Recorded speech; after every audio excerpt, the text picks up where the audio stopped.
It's your boy G Sudds, the owner of Dream Bigger Live Small. You are now tuned into Real-Izm TV. Contemporary furniture, in a nice crib, got a nice car, on some nice wheels, 100,000 on a nightstand. Looking for a boss, then you fucking with the right man. Contemporary furniture. I just gotta say, man, I got the utmost respect for you right now, bruh.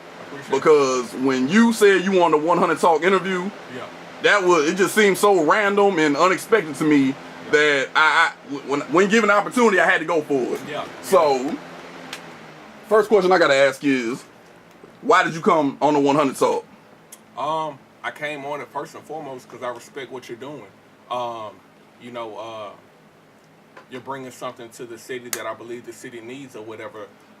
There's a bunch of times where we wonder what these artists have to say, what these young businessmen, what these young businesswomen have to say, what's really going on in their mind, what's going on in their careers or whatever. And I think this is the perfect outlet for it right now. So I thought it'd be a good opportunity for me to get on here, you know what I'm saying, and tell what's going on with my brain, what's going on with my life, my story, just add something different to it. Man, I appreciate that, and this is definitely gonna be something different because, I tried to kill the stereotype before it gets started, but some people, based on some videos, people try to put the stereotype that this is a drama-filled kind of interview, or a messy kind of interview. When that's not the case, the fact of the matter is we talk about everything. It's a balance. It's a balanced platform, but it's just, how people are. They focus on negativity, so that's what they try to associate it with. But man, it's not solely negativity. We just talk about reality. I think it's a great thing you got going, man, and I think it's a good thing to talk about reality. I mean, sometimes the reality is that there is drama. Right. That's the reality. So if it just so happened to be that drama comes out from it, then that's just the reality of that situation. Real talk. You're not bringing anything out that isn't already there. Real talk. I like it. Man, I appreciate it. No problem. Man, with that being said, man, let's get into the G Sudds story. All right. Garrett Sudds. That's your government, right? Government name. Okay. Garrett Sudds. Garrett Sudds, man. G Sudds to everybody else. Okay, already, man. So before you got into the Dream Big, Live Small, the fashion world, man, what was Garrett Sudds like coming up? I've always been, and my mama used to always say, I've always been just a different kid, you know what I'm saying? I've never and it sounds crazy or whatever, because I know at some point in time you have to be under someone's authority. I never have being, even as a little bitty boy, I never being told what to do. So it was no coincidence, it wasn't by any chance that I knew, that I wanted to be an entrepreneur. I wanted to work for myself or whatever. I wanted to make my own schedule, whatnot. I'm a family man. Right. First and foremost, I got 2 kids. I got a daughter, Garen Marie. I got my son, Grayson O'Shan. That's my little twin. That's my sidekick right there. He's always with me. I got my beautiful wife, Jasmine Sudds or whatever. So that's my foundation right there. That's who I get out here every day and get it for. That's why I decided to be my own boss, because I wanted to show my children that you don't have to work for someone else to get what you want or whatever. You know what I'm saying? I want to build something to leave them something, so that way when they grow older and boom, they have something to leave their children. I think that's something that's going on in the black community real heavy. I think we're taught to, go work for someone else and help build their empire, but we're not really taught to build our own empires and leave something for our kids, when that's exactly what the other people are doing for theirs or whatever. They're building these big companies and they're leaving them to their kids to run them. They're showing them or whatever. And we're not. We're working for other people. And it's nothing wrong with working for other people, but it is if you're working for There's something wrong with working for other people if you know deep down that you were put here to do greater things. Now let's talk about the Dream Bigger, Live Small. How would you classify what Dream Bigger, Live Small? Dream Bigger, Live Small was a brand that I created simply to motivate my peers. To motivate anyone, but specifically my peers. Right. It's a brand.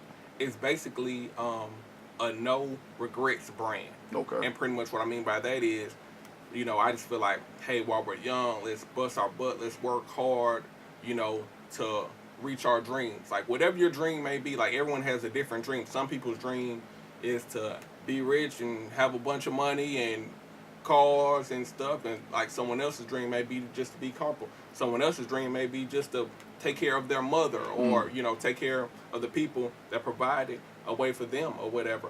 So the brand was basically built or whatever just to tell our peers, work hard for what you want. Really bust your butt to do what you want to do in life. Do what you love. Like, follow your passion. Like, that's our key thing. Follow your passion. And we believe and we know if you don't, then you'll end up living a type of life that you don't want to live. And that's living small to me. So dream big or live small. That's basically like what it's all about. There's nothing worse than waking up every day and doing something that you hate to do. Man, I've been there, bro. You know what I'm saying? I've been there. And I'm talking about, it's no amount of money that can compensate for your happiness. Right. I work jobs or whatever. Like the last job that I worked before I quit to do this full time. And I was making great money. Great money. You know what I'm saying? Probably the most money I've ever made in my life. I wasn't happy, man. And I knew, I was like, man, yeah, I'm making money. Yeah, this paycheck look good. But, man, I'm wasting my life. This is not why I'm put here or whatever. And I discovered a few years ago why I was put here and, you know, just my purpose or whatever. And it's like that job was to help me fulfill that. So I felt like, man, is this really what I want to be doing for the rest of my life? And everyone who worked, well, I'm not going to say everyone because there were a few people who worked there who minds weren't like that. But most of the people that worked there were older and set in their ways like, hey, this is it. You know, this is it. Like, you know, we're going to stay here till we retire and, you know, boom. You know what I'm saying? I'm like, but you're unhappy. Right, exactly. You know, but you're unhappy. Right. Or whatever. So I'm not trying to wait till I can retire from a job to be happy. No, I want to be happy right now. While I got my youth. While I got my youth. Right. So if I got to take a chance, then it's worth it. Right. It's worth it. Now, that great paying job that you have, did anybody call you crazy for? Man, it was, man. I'm talking about so many people didn't agree with that move I made. But one thing that I will tell the people right here, whatever, that's another thing that comes with it. You can't worry about what no one else has to say. Right. You can't worry about that or whatever, because there's gonna be people that's gonna say you're crazy for doing this, or you're crazy for leaving this job, or you're crazy for doing this and you make less money. But you know, hey, let them laugh now, but later on they'll be asking you, how did you do it? Right. How did you do it? And now I have people asking me, how did you do it? Right. You know what I'm saying? But the same people that, you know, they were quick to criticize and call me crazy, and matter of fact, and like, well, hey, since you left, can I take your position? So hey. Now, how long has it been since you've had DBLS going? 2011. Okay, you started in 2011. 2011. Okay. How'd you get into it? Actually, I gotta give mad props to my boy Nicky with Secrets for the Rich. Nicky Daniels. Mad props. He started the Secrets for the Rich brand. One thing that, well, some people know, but some people don't know. Me and Nick are like this. I'm talking about like we really went through the struggle together. I mean, when I say struggle, I mean like just, I remember days neither one of us having money and like just hanging out and just encouraging each other. Like, man, it's gonna get better. It gotta get better. Right. You know what I'm saying? And he started the Secrets for the Rich brand, and around the time he started the Secrets for the Rich brand, I was doing the wristbands, like the motivational wristbands. Right, I remember those. I was doing those real heavy and whatnot. And I was like, so many people kept on asking me, like, man, why you going to put some of those sayings that you have on the bands, put them on the shirts? And first I was kind of leery. I was like, I ain't trying to step on my boy toes and whatnot. But it's like, you know, once again, it's like you can't ask people permission to be great. Right. You just got to go do what you got to do. Real talk. And I'm one of those people that truly feel what's for you is for you. Right. So if that lane wasn't for me, I wouldn't be here right now to even talk about it. Right. So he gave me a bunch of info. He gave me just a bunch of insight to help me start it up and whatnot. He wasn't the first person in the city to start doing T-shirts, but hands down, he's the first person that made it popular. Right. I gotta say that. Yeah. I gotta say that. Yeah. Hands down. There were other guys that did T-shirts before, right, and it maybe really didn't pop or really didn't go over too well, or they'll do it for a month or two and then realize I'm wasting money, right, or whatever. But he's the first guy I think that in this city that's successfully done it, and like, wow, man, you can do this. Real talk. Real talk. Props to him. Big salute to Secrets for the Rich. Prop. Bernard Arnault, head of Louis Vuitton, said he didn't understand why he needed to take a meeting with me. Okay, you don't understand why you need to take a meeting with Kanye West? I'm going to show you why you need to take a meeting with Kanye West. Everybody in Atlanta right now at the Louis Vuitton store, if you black, don't go to Louis Vuitton today. That's why you need to take a meeting with Kanye West, Bernard Arnault. Now, who's going to be the Medici family and stand up and let me create more? Or do you want to marginalize me till I'm out of my moment? Or why don't you empower yourself and don't need them and do it yourself? How, Sway? Take a few steps back to go. You ain't got the answers, man. You ain't got the answers. Kanye. You ain't got the answers. You ain't got the answers, Sway. Kanye. I've been doing this more than you. Doing what You more ain't than got. me? Come on. Kanye West, his infamous rant on the radio about certain companies not letting him in or not returning his phone calls. Now, on the outside looking in, this is Kanye West, one of the biggest pop stars in the world. Oh, yeah. But he's whining like a 13-year-old child on radio about how Nike isn't co-signing him or how Versace isn't co-signing him or Louis Vuitton. So before I get into my deeper question, what's your thought on that? You know, somebody who we see as on a pinnacle, but he's still being told that doors are being shut in his face. I watched that whole interview twice, and I have to say that I agree with Sway. Do it yourself. Do it yourself. I'm far from a millionaire. I will be there one day. I'm far from there right now. But you do what you have to do until you get where you need to be. When I started Dream Big or Live Small, I didn't even have a bunch of money for 300 shirts to press up. I had enough money for 75 shirts. I went and did 75 black shirts, put Dream Big or Live in white, and then Small in red at the bottom. They sold out in a day, literally a day. I went in the next weekend and I bought 125 more. I said, hey, let me see if this works again. Boom, they sold out again in a day. I was like, okay, maybe I'm on to something and whatnot. The point of me saying that is, or whatever, Kanye start out at, I just feel like he should start out at whatever level he can. Right. Like yeah, you may not have like Versace money, because you know these guys like been doing it for years. Exactly. So you may not have Versace money, but you do have, come on, you're Kanye West. You have money, bro. You can do what you have to do. I think that Kanye wants to come in and instantly be recognized. Right. I think. And doors may be getting closed in his face, but you know what though? Even with that, even with doors being closed in his face, I look at it like, because Versace and them guys are probably like, dude, I've been doing this my whole life. Or whatever. You're a rapper. Or whatever. Right. I mean, you have fashion sense, no lie. Right. Or whatever. But you want to come into this arena and you want to just partner up with us. No, it don't work like that. I've been doing this my whole life. You got dues to pay. There hasn't been one particular black designer that we've held down over years. Like, none. You know what? Okay, such and such came out with this, but I'm going to keep on rocking. Like, imagine if we just kept on rocking just Sean John and, you know, just catapulted him to the level of a Versace or whatever. I guarantee you, if, you know, some black youth in this city right now won the lottery, you know, by tomorrow or next week, they'll have a closet full of Louis Vuitton and Versace. It wouldn't be too many black designers or whatever, but they would go make them rich. Real talk. Or whatever. And so I think that's the thing or whatever. White people support their own. Other races support their own, and we help support them as well. Real talk. And black people, we support our own for a little while, and then when something else comes along, we leave that completely alone and hop on to the next thing. It's okay to venture out and look at something else, but we leave it completely alone. We'll leave it completely alone.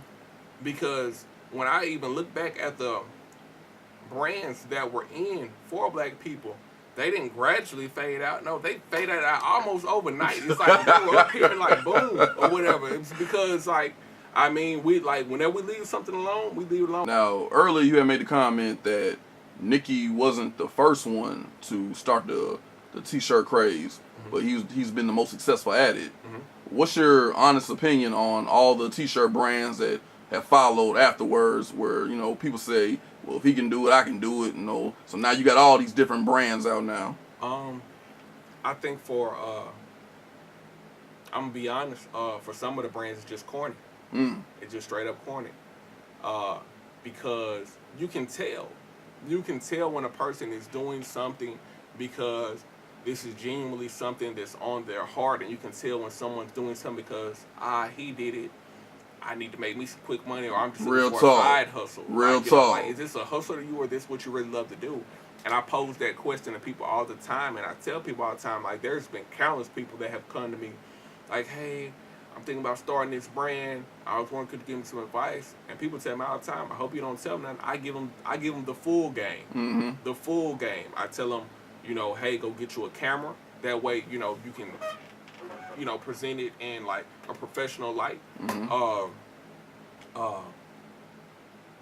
Build your brand up, and you know your brand is your name. So build your name up to where people are gonna want this stuff. Make sure that you have a clear cut definition of what your brand stands for. And I give them the full game, and that goes back to what I said just a while ago. I'm a firm believer, what is for you is for you. If it's gonna work for you, it's gonna work. So ain't no point in me holding back no game, or Real talk. you know what I'm saying, like holding back any type of information, because if it's gonna work for you, I've given, and I won't say any names, but I've given people, you know, the playbook. Not like I know it all, but I've been doing it 3 years now. I've been able to quit my job to do this. Right. You know what I'm saying? I've given people the game, and they failed miserably. But it worked for me. Right. It worked for Nick. Right. So, a bunch of it is corny, just straight up, and like there's no diss or whatever. But it's just real, you know. Hey, just 100 talk, man. It's corny. It's corny.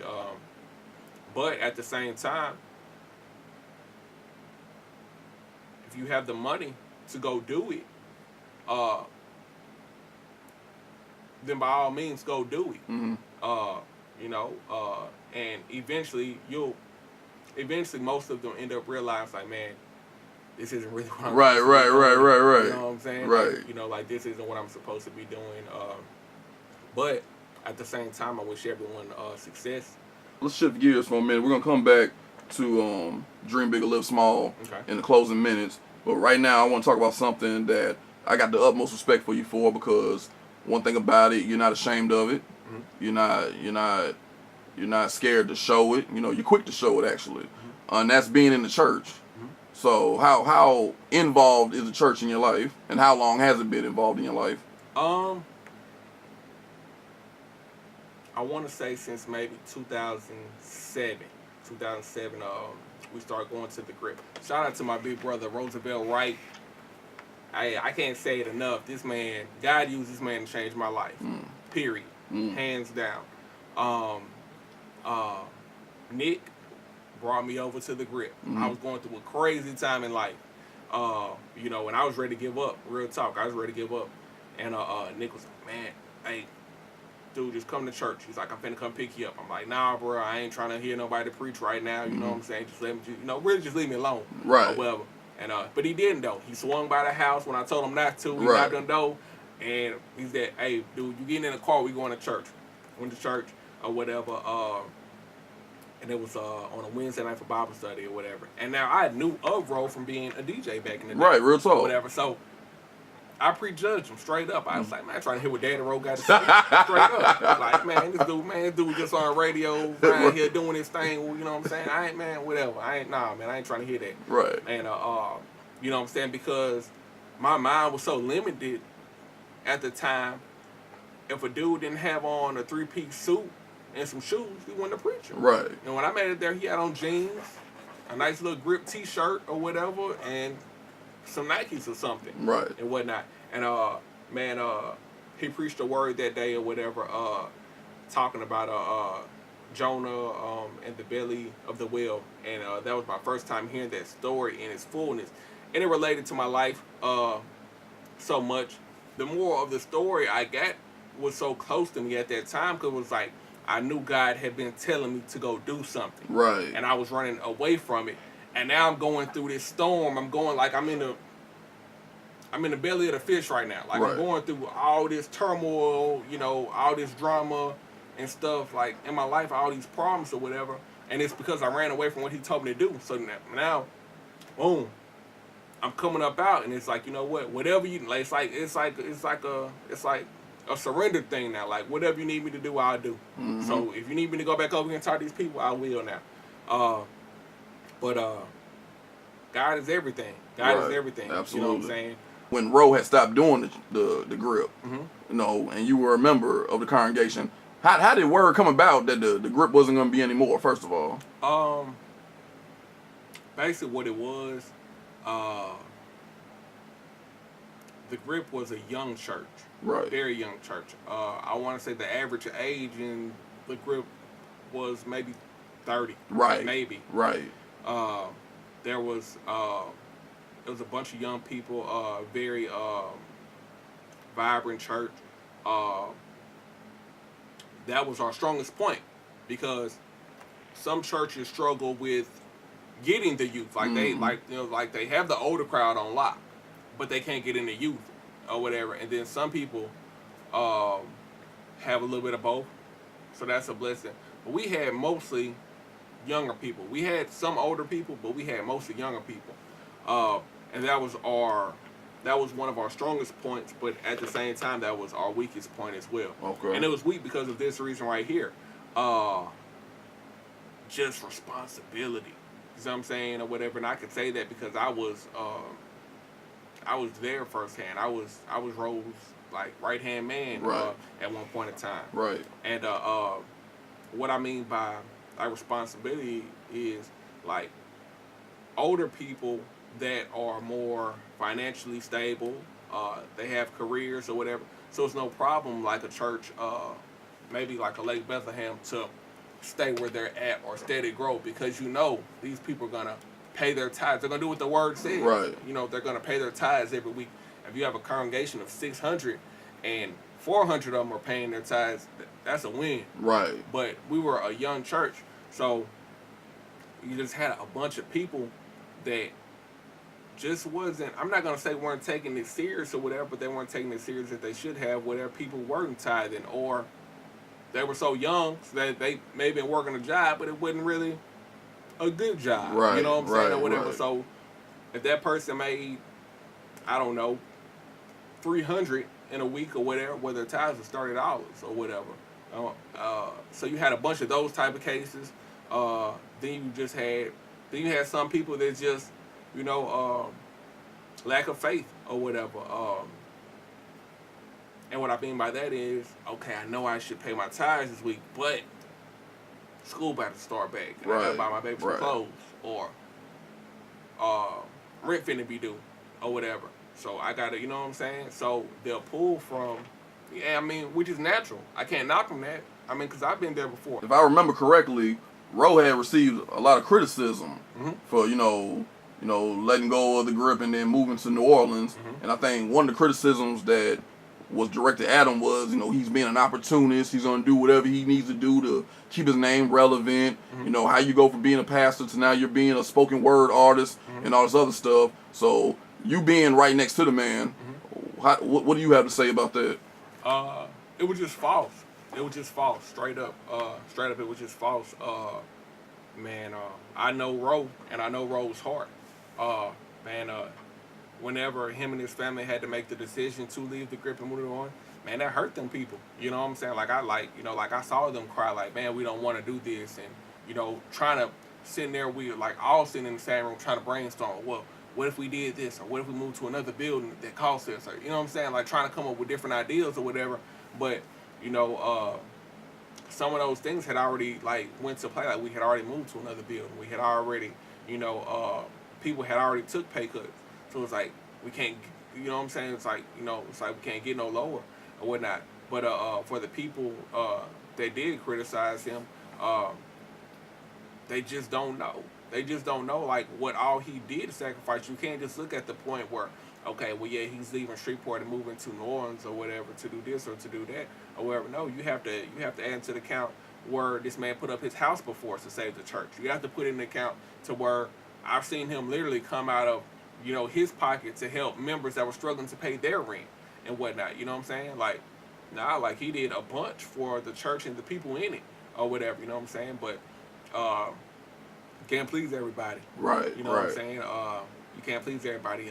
He was going to be talked about. I mean, like they were already talking about him before, you know, he closed the church down. So they were going. People were people that just didn't like Ro, Right. or whatever. Right. So I mean, they were gonna talk about him no matter what move he made, whether he stayed or whether he went. You know what I'm saying? So he did the. I'm proud of him. Right. He made the best move for his family.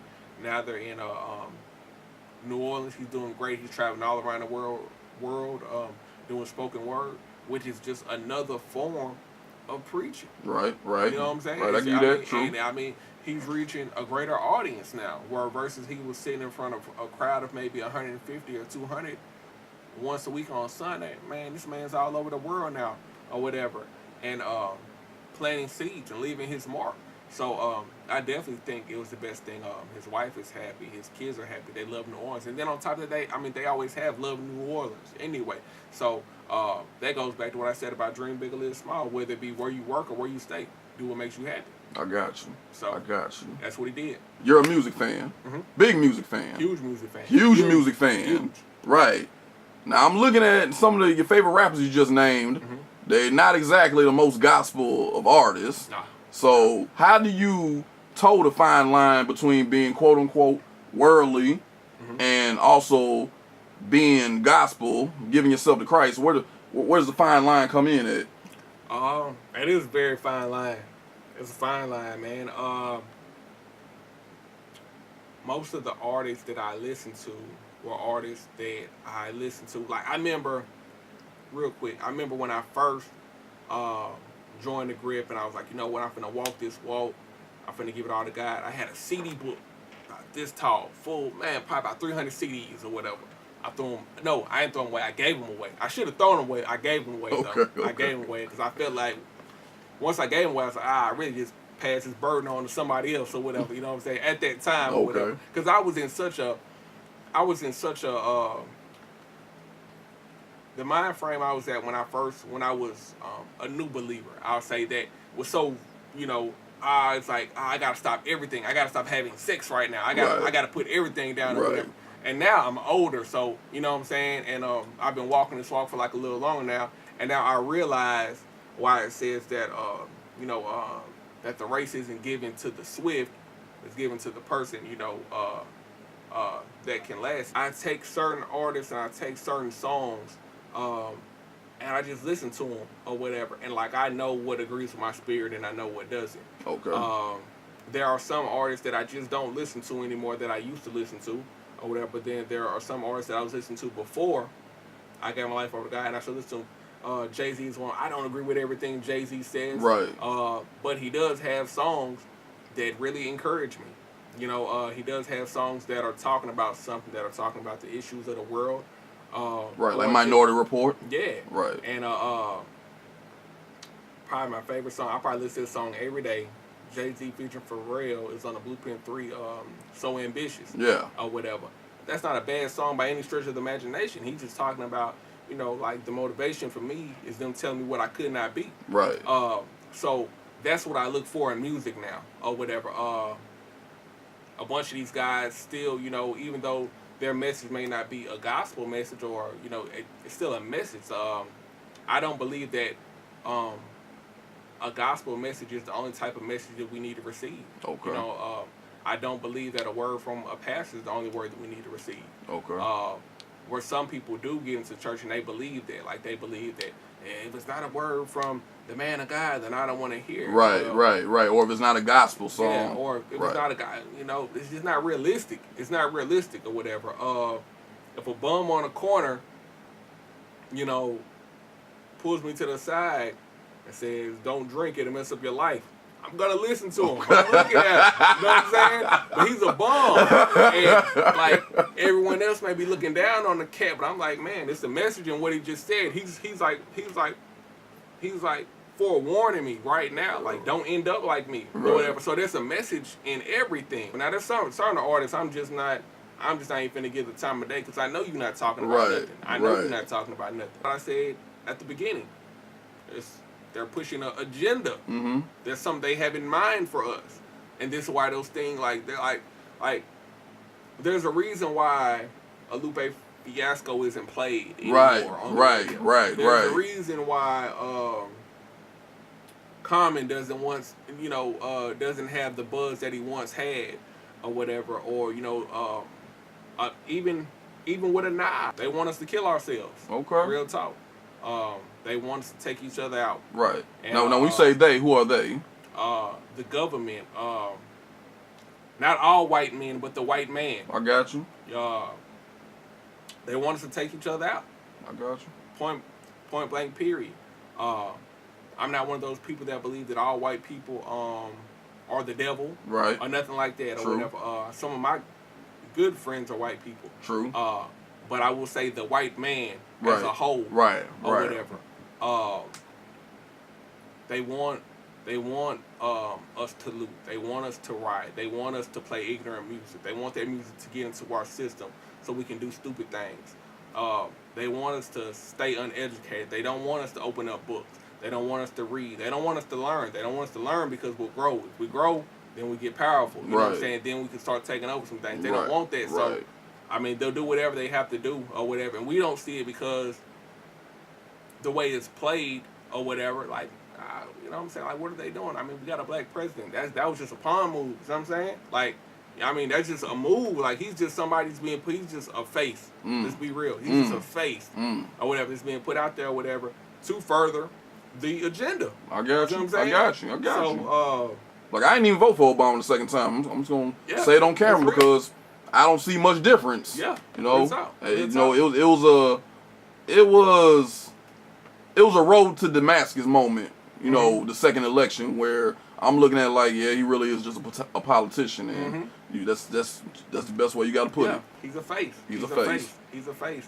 And I just really wish that our people would wake up and be able to see through the BS that they're throwing our way, and